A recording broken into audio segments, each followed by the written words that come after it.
We often get stuck in a strange trap. We believe that life is a journey, a long trip with a big goal at the end. We think we must reach that end successfully by being good, doing something important, and leaving our mark. But what if life isn't really like that? What if it's more like a song or a dance?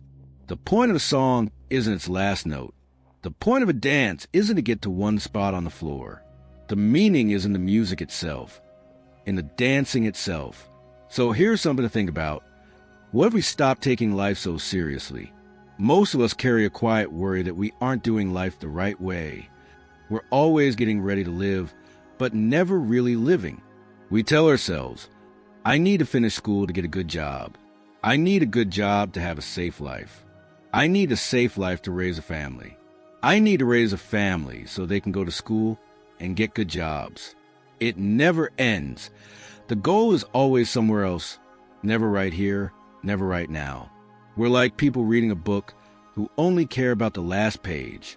We rush through, skipping all the beauty and emotion just to see how it ends. And when we finally finish, we say, that's it. But the real joy was in reading the story, in living it. We miss the show because we're too busy trying to find its meaning. It's like going to a concert and not listening to the music, just staring at the notes on paper to find mistakes. The music is happening all around, but we're not hearing it. That's what happens when we treat life like a problem to solve instead of something to experience. We build up this heavy wall of seriousness and forget to live. We think we need all the right things, the right degree, the right job title, the right car, the right home, and the right friends. It's like we're all acting in a big play, trying to look perfect. But deep down, we're scared someone will see the truth, that we're just figuring it out as we go. And honestly, that's what everyone is doing. Nobody really knows what's going on. We're all just playing roles. The doctor, the lawyer, the parent, the business person. These are just parts in the game. Playing games is fun, but only when you remember it's a game. The trouble starts when you forget you're playing. When you start believing you are your role, your mask, then life becomes a cage. You have to protect your image and prove that you're serious, responsible, and successful. But what if we didn't take everything so seriously? That idea can feel scary. We think, if I'm not serious, if I don't have a purpose, then who am I? Maybe I'm a failure. But that's not true. We misunderstand what it means to not be serious.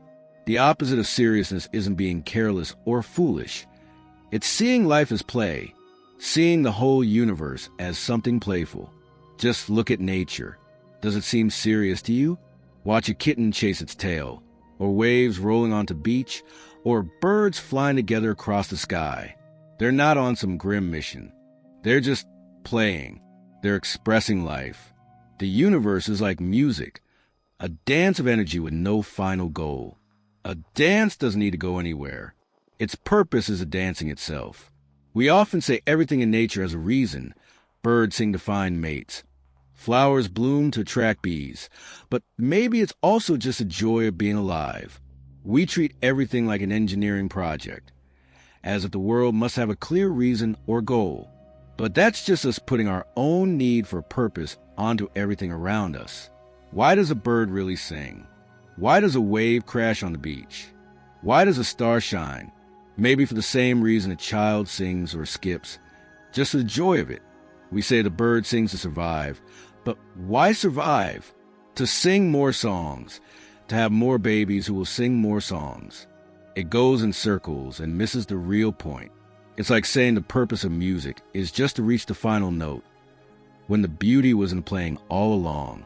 The Chinese have a wonderful idea called wu-wei, which means effortless action. It doesn't mean doing nothing.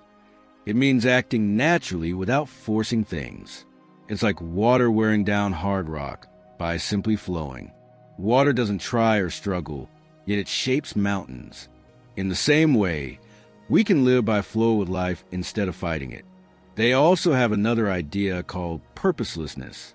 To many Western thinkers, that word sounds bad, like being lazy or useless. But in Chinese thought, it's a great compliment. Nature itself is purposeless, Mountains just stand, rivers just flow. They aren't trying to go anywhere or prove anything.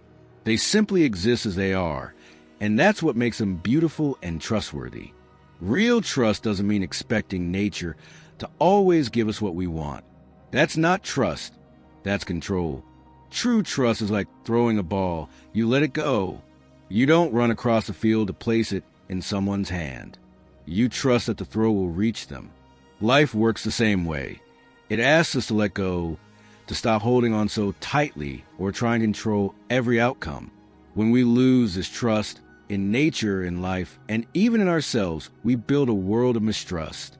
We start thinking everything must be watched and controlled. We stop trusting our own instincts, emotions, and desires, calling them too wild or dangerous. So we build systems, rules, and authorities to control it all. But in doing so, we lose the natural flow that life was meant to have. We build a world where living life isn't what matters most. Recording it is. It's seen as more important to have your files neatly organized than to be kind. It's more important for a university to have perfect records than to have a library full of inspiring books. We spend so much time measuring and managing life that we forget to actually live it. We trap ourselves. We're so afraid of making mistakes, looking silly, or not being serious enough that we build invisible fences around our lives. We end up with a world that's all jail and no prisoner, a structure with no life inside. But life itself is messy, playful, and full of surprises.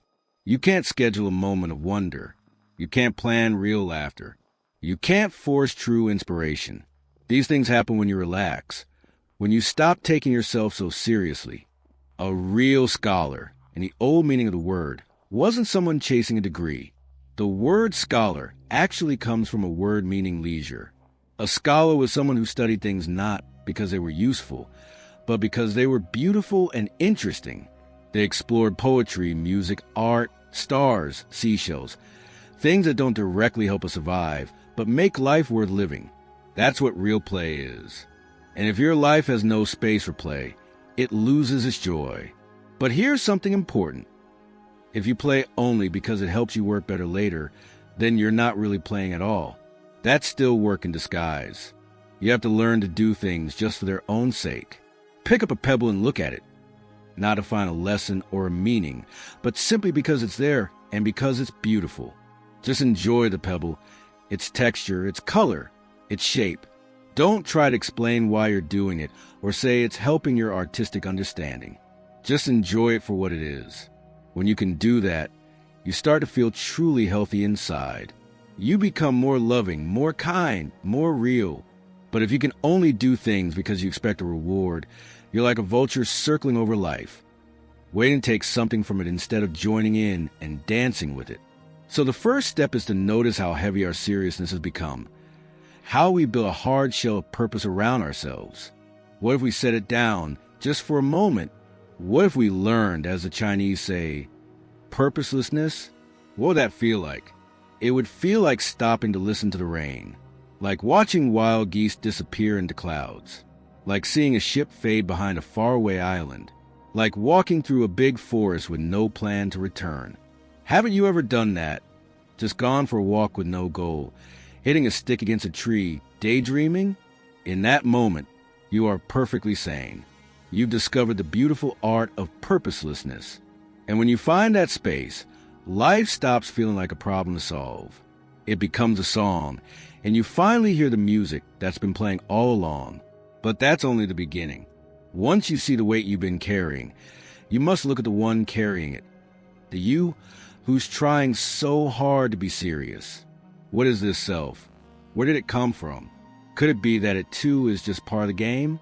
We've been playing a role for so long that we've forgotten it's a role at all. We've started to believe that the mask we wear is our real face. We think the roles we play, the banker, the mother, the student, the failure, the success, are who we truly are. But this you, that feels so serious and important, what is it really? Where did it come from? When you look closely, it's hard to find. It's just a mix of memories, wants, fears, and habits. It's a story you tell yourself. I like this, I hate that, I did this, I failed at that. It's only an idea, a thought. And like all thoughts, it comes and goes. It has no solid shape. You can't point to where it lives. Is it in your head, your heart? The brain is like an amazing computer, but it's not the one controlling everything. The eye can't see itself, the tooth can't bite itself, and the thinker can't fully think about itself. The you believe in is more like a pattern, a swirl in the flow of life. Imagine a whirlpool in a river. You can see it clearly, but if you try to scoop it up, you only get water. The whirlpool is a separate thing. It's something the river does. It's an action, not an object. In the same way, what you call me is something the universe is doing right now. It's a temporary dance, a gesture in motion. And like a gesture in the air, it doesn't last. It leaves no mark. That might sound scary at first.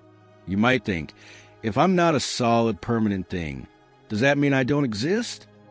But maybe it's not loss. Maybe it's freedom. Because you're not just a whirlpool, you're the whole river. You're not just a wave, you're the ocean itself.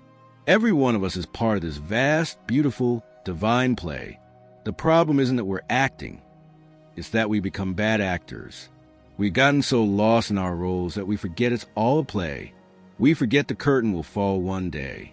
We forget the audience is there, and we forget the other actors on stage. We start thinking our role is the only one that matters. A good actor knows he's acting. He can play a king with power and confidence, but when the show ends, he takes off the crown, relaxes, and maybe grabs a drink. He doesn't go home and boss his family around because he knows it was just a part. Life is the same. It's a kind of drama, a play of energy. When you understand that you can play your role with passion, kindness, and creativity, but without being fooled by it, you won't drag the sadness of your role into real life, and you won't cling to your victories as if they define who you are. When you stop taking your ego so seriously, something amazing happens. You begin to relax. The quiet tension of always trying to protect your fragile sense of self starts to fade. You become more natural, more open. You can laugh at yourself, make mistakes, and be playful because it's all part of the show. A wave in the ocean doesn't worry about crashing. That's just what waves do. It's part of the rhythm, and soon it rises again. In the same way, your successes and failures are just movements in life's rhythm. They don't define you because you aren't something fixed or separate. You're part of the dance itself. That's why the Chinese wise men praise purposelessness. They saw that nature isn't trying to reach some final goal. It's simply expressing itself. A tree doesn't try to grow. It grows because it is a tree. A bird doesn't try to sing. It sings because it is a bird. And we are the same.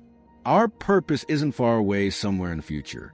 Our purpose is to fully express what we are right here, right now. We are the universe itself. We are nature. We are made of the same energy that shines through stars, shapes galaxies, and moves the waves in the sea. You are not a stranger living in some distant, cold universe. You are this universe, and it is you. So, how do you live this truth? How do you stop taking your mask so seriously? The answer is funny. You don't do anything. You can't try to be spontaneous, and you can't force yourself to be effortless. That's like trying to bite your own teeth or like hearing a funny joke and thinking, I should laugh now to show I get it. Real laughter just happens. It rises on its own. When you realize this, life stops being a problem to solve. It becomes a game. Sometimes a serious game, sometimes a sad one, but still a game. And you can play a serious game without being weighed down by it. A good chess player gives his full focus to the match, but he doesn't believe the universe depends on whether he wins. He knows it's a game.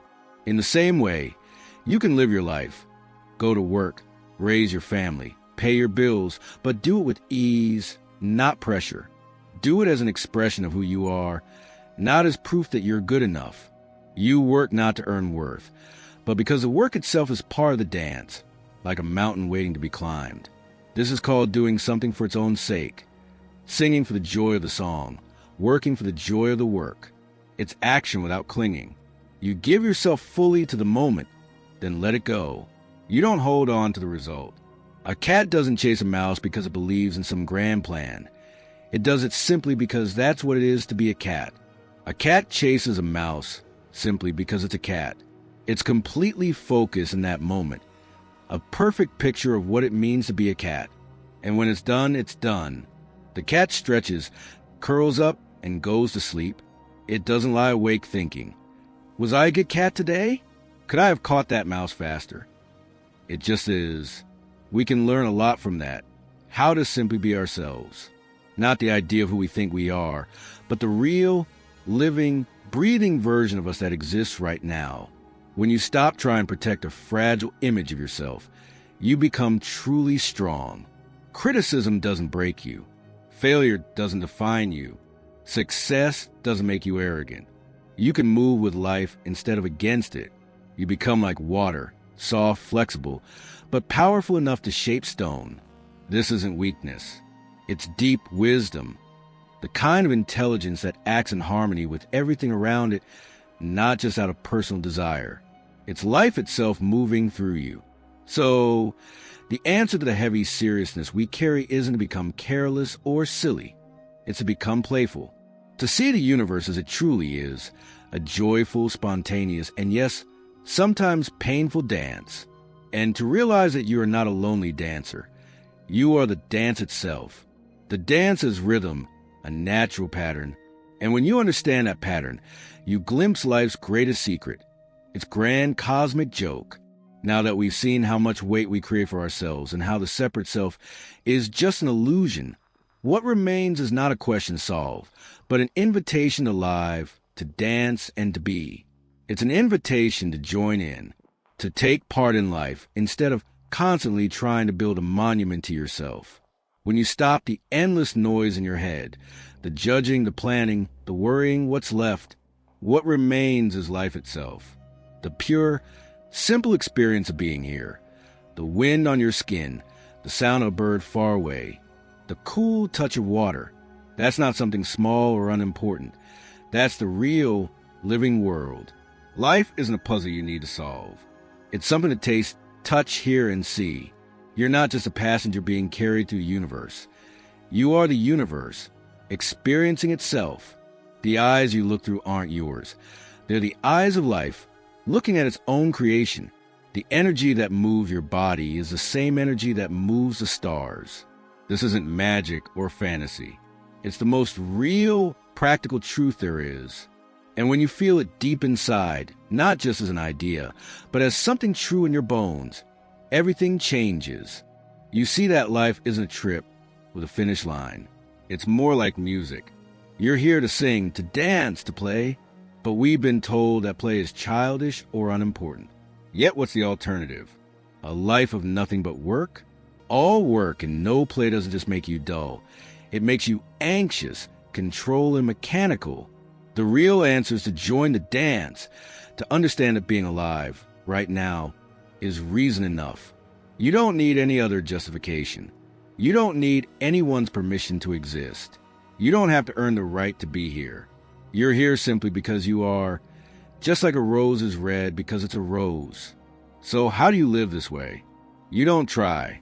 Trying is the effort of the ego, the part of you that takes everything too seriously. Instead, you just start to notice. Notice the moments when you're already not trying, when you're lost in a song, when a conversation makes you forget time, when you walk in nature and your busy thoughts fall silent. In those moments, you're fully alive. You're present. And in that presence, there's no problem. There's only the dance of life. The goal isn't to make those moments happen, but to realize they're always there. The dance never stops. Your breath is part of it. Your heartbeat is the drum beat. And when you see this, something amazing happens. You realize you're already free. You already are what you've been searching for. Happiness, peace, and enlightenment aren't things you become later. They only exist now. Trying to become something is really just saying that what you are right now isn't enough. But what you are is the living energy of the universe. That doesn't mean you stop acting. It means your actions become natural and effortless. When you're not wasting energy defending your self-image, you suddenly have enormous energy for life itself. You act with clarity and kindness because your actions aren't about you anymore. They're about what's happening right in front of you. You become like a Zen archer. The archer doesn't force the shot. The bow, the arrow, and the target are all part one movement. The arrow simply flies. That's action without effort. That's wu-wei, the way of flowing with life instead of fighting it. So this isn't called to change who you are or do something new. It's an invitation to see what's always been true and to trust it. Trust yourself. Trust your own nature. And the nature that you're part of. Yes, it's risky. Life will sometimes hurt you or knock you down hard. But the other option, a life built on mistrust, control, and constant self-watching, isn't life at all. It's a prison you build around yourself. The invitation is to let go, to join the dance that's been going on for billions of years, to sing the song that's already singing through you. You don't have to stay the same person you were 5 minutes ago. You don't have to be serious. You don't have to prove that you deserve to exist. Your only real duty, if there is one, is to be true to what you really are, a one-of-a-kind, irreplaceable, temporary expression of the whole universe. And the universe isn't serious. It's playful. It's joyful. It's a giant cosmic game of hide and seek, where it is both the one hiding and the one searching. So go ahead, play. Try things. Be silly. Be brilliant. Fail in amazing ways. Succeed and smile. Love deeply. Lose deeply. Feel it all. But whatever you do, don't miss the show by searching too hard for its meaning. The meaning is the music. The meaning is the dance. And you are the music. You are the dance.